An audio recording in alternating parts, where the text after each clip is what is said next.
positivity is never a strategy. And this is the war that she was never allowed to talk about. She was always a positive girl, you know, the type, big smile, always put together, said, I'm fine, even though she wasn't. Her whole world was falling apart. She never wanted to make anyone uncomfortable, never seemed weak, perfect hostess, Christmas mornings, always happy. The social media, of course, always flawless, but behind every photo was a bruise. Behind every we're doing great was a night that she didn't sleep. She lived in a house where love came with yelling, where she made excuses for things that she never should have accepted, where silence was louder than the screaming. And every time she thought about leaving, she told herself, just stay positive, because that's what society told her to do. You have to focus on the good. It's just stress.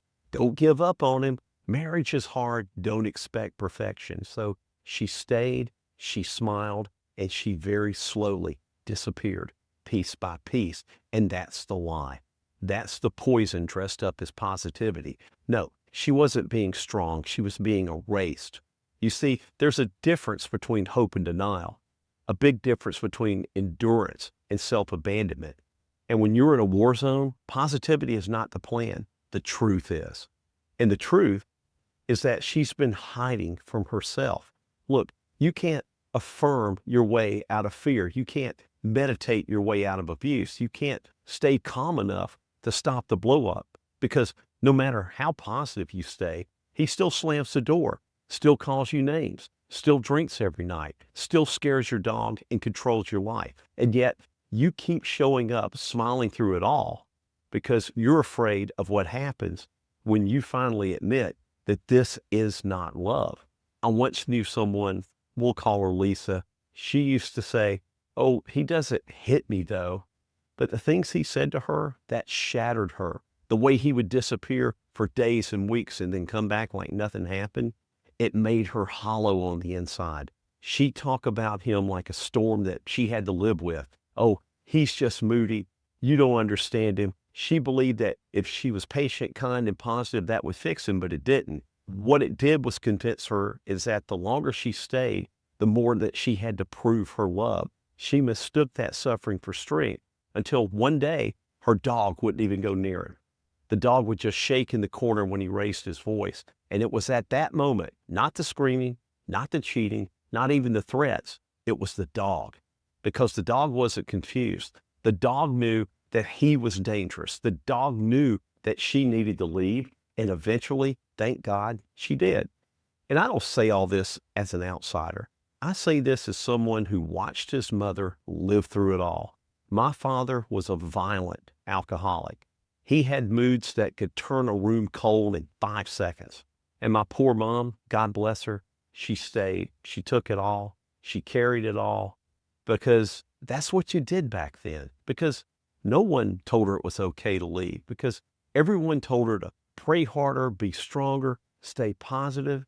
Yet I watched the light leave her eyes year after year. And that's why I started talking. That's why I started this channel, because too many people are drowning in silence, surrounded by people who are clapping for their survival, doing nothing for them while they're dying slowly. And if you're in it now, in the chaos, the fear, the constant emotional roller coaster, let me ask you something.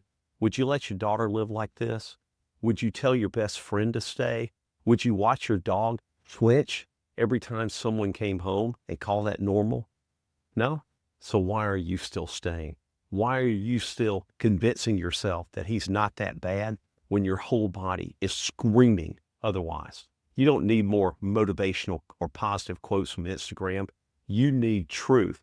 You need to call it what it is: abuse, manipulation, control, and fear. You think about leaving, and no, leaving won't be easy. It'll hurt, and yeah, you'll feel guilty.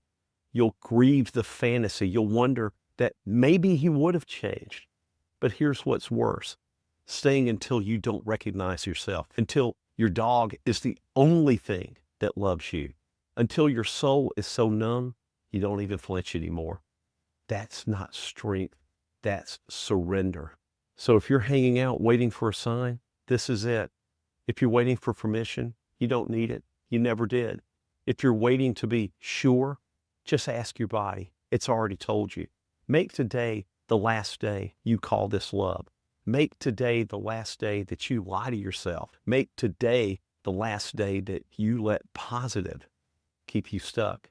Positivity is not a strategy in a war zone. The truth is. And the truth is that you don't belong in pain. You don't belong in fear.